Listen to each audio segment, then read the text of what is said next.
Friends, you're in the Military of a Summary channel. In this video we're going to discuss the most important events that took place during the previous 12 hours. We have lots of very interesting updates, so let's start. Now we can say that everything is going to another massive missile attack and drone attack through the entire territory of Ukraine that is going to take place within hours. I would like to remind you that during the previous 36 hours, according to pro-Russian media, Ukrainians attacked the residency of the president of the Russian Federation, the territory of the Novgorod region. The sources this morning, by the way, pro-Russian sources stated that Putin wasn't there, but according to pro-Russian media, there was his daughter and her son. So this is the situation. Furthermore, during the previous 12 hours, Ukrainians attacked Russia with hundreds of drones. So this is the map that was published by pro-Ukrainian sources this morning. Swarm of Ukrainian drones are encircling Moscow. Around 150 drones are flying to attack Russia. So this picture was published by pro-Ukrainian sources, and later we received a report from pro-Russian sources that as a result of this attack, a blackout occurred in the Moscow region. 109 drones shot down over Russia. Power workers are restoring power to parts of the Moscow region. From 4 p.m. to 8 p.m., air defense forces destroyed 109 drones over the Bryansk, Kaluga, Moscow, and other regions. On December 30th, 2025, an automatic station at a high-voltage substation disrupted power supply to some consumers in the cities of Zhukovsky, Lyathakerina, and Ramenska in the Moscow region. Power crews from Rosseti, Moscow region are inspecting the damaged electrical equipment. Power is expected to be restored by the end of the day. Pro-Ukrainian sources are saying that the Russians will be able to restore power only within a week or something like this. So that was one of the most powerful attacks from Ukrainian side that led to very huge consequences for Russians. At the same time, the Russians attacked the southwestern parts of Ukraine. We are talking about Odessa region. The Russians were attacking the Odessa port infrastructure. There were several vessels that were damaged and destroyed, and Russians were attacking energy infrastructure. And we have this video and this photo. Here we can see how a civilian was filming the situation in the city of Odessa, and here we can see an explosion on the territory of Odessa power station. So the power station was completely destroyed as a result of Russian attack, and the sources are saying that the population of Odessa will have no electricity during the New Year Eve. So this is the situation. We see another round of escalation. We see that nobody is going to give up. At the same time, Zelensky stated that I'm ready to meet with Putin in any format. The first documents for the peace plan will be ready for signing as early as January.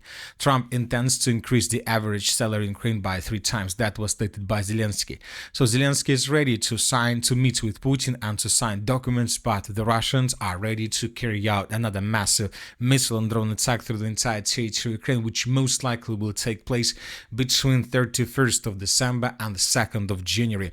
The Russians prepared lots of aircraft, strategic aircrafts. The Russians prepared caliber carriers. The Russians prepared drones. So most likely this is going to be the biggest attack since the beginning of the special military operation, with hundreds of drones and dozens of missiles, and very likely the Russians may use the Oreshnik system during this attack. Furthermore, Ukrainians also attacked the settlement of Tuapse during the previous night. As a result of attack, several oil refineries were damaged or maybe even destroyed. So as you can see, nobody is going to give up. The parties are ready for another round of escalation. European countries had a call. They were discussing the situation, and they discussed words that were made by Putin and Russian authorities regarding the another escalation and the changing of the Russian rhetoric. So 2026 most likely is going to be very difficult for every single, let's say, party of this conflict. Now let's discuss the situation on the ground, and first let's talk about the Zaporozhye direction where the Russians continue their offensive operation. During the previous 12 hours, several neutral mappers and pro-Russian sources reported that the Russians managed to improve their position significantly. Pro-neutral mappers are saying that Russians, as we discussed in the previous video, reached the southwestern part of the settlement of Rishne, so this is already basically the Zaporozhye agglomeration. With these settlements, the Zaporozhye agglomeration begins. From this very moment, the Russians will be able to advance further in the direction of the city of Zaporozhye without gaps between settlements. Furthermore, the Russians continue their offensive operation and improving their positions around the settlements of Lukyanovska and Novoboykovska. The Russians began advancing, and we see that the western Zaporozhye offensive operation is gaining momentum. As for the eastern Zaporozhye direction, during the previous 12 hours, we haven't received anything from the cities of Galchul or from the foothold along the river of Gaichur. As for the Pokrovsk direction, during the previous 12 hours, several neutral mappers reported that Ukrainians, as a result of counter-offensive, managed to improve their positions along the Olympiyska Street and to restore control over farms in this area. So as of now, without proofs that can confirm this. Now let's talk about the Slavyansk direction. During the previous 12 hours, according to different mappers, the Russians improved their positions in the area of the village of Sviatopokrovskaya. According to this information, according to media, Russians continue advancing and the Russians answered the settlement of Riznikovka. So these are the changes on the ground between the dates. Now let's discuss the situation in the Kupiansk direction, because this is one of the most interesting directions. I would like to remind you that since the beginning of December, Ukrainians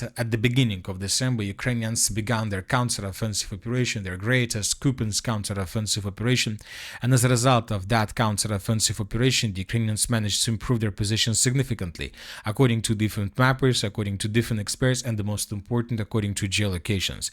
And the map was adjusted as a result of this counter-attack. But yesterday in the evening, pro-Russian sources published a very interesting video that changes the situation. For example, this is the video we're talking about. Here we can see at least 4 Russian soldiers that were moving in the area of the settlement of Mirova. This building was geolocated, this position was geolocated, and the Russian soldiers were recognized. So this is the situation in this area. And for example, this episode took place right exactly at this point. So Russians were moving in this area and were taking positions around the building. So based on this video, we came to conclusions that the Russians improved their positions. Some sources stated that maybe the Russians still have access to pipelines in this area, and maybe the Russians using pipelines landed infantry behind Ukrainian positions, and now the Russians are trying to establish complete control over the territory behind the main supply lines that Ukrainians use to support their contingent with offensive operation in the city of Kupiansk itself. As of now, we don't know for sure how exactly the Russians answered this territory, but obviously the Russians shown this video for a reason. The Russians, most likely, as was promised by the commander of the group of forces West, the Russians are planning to defeat completely the armored forces of Ukraine in this area within January or February of 2025. And maybe this video with 4 Russian soldiers in this area confirms that the Russians began this operation and they will finish until they finish things they are tasked for. As for the northern directions, the Russians of the group of forces north improved their positions around the settlement of Ovchansky Hutory. This information was provided by the neutral mappers, and according to information we have, the Russians improved their positions in the Sumy direction. So these are the changes on the ground based on the maps that were provided by pro-Ukrainian sources and by pro-Russian sources. So these are the changes. Furthermore, this is a very important situation. The commander-in-chief of the armored forces of the Russian Federation, Valery Gerasimov, visited the group of forces north and gave them their final instructions. So we believe that in coming days the group of forces north will intensify their offensive operation in this region.